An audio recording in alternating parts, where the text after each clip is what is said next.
কি করে জানলেন এটা আমি? আমি মানুষের হাঁটার আওয়াজ চিনতে পারি। এটা বোধহয় আপনার কোথাও পড়ে গেছিল। আমি তো ফেলিনি, বোধহয় কেউ চুরি করে নিয়েছে। তাই চোর নিজের ভুলটা বুঝতে পেরে হয়তো ফেরত দিয়ে যাচ্ছে। আপনার মতন সব চোর হলে ক্রাইমটাও খুব সুইট লাগবে।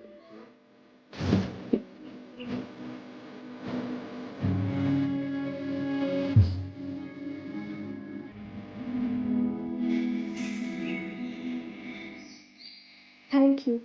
আমার নাম আলো। আবার কবে দেখা হবে আমাদের?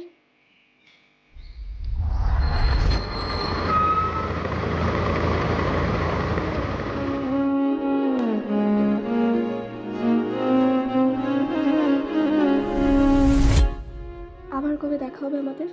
আরে আমার মতো বাজে মানুষের সাথে দেখা করলে সমাজ আপনাকে কি চোখে দেখবে? তাহলে বাজে হওয়া বন্ধ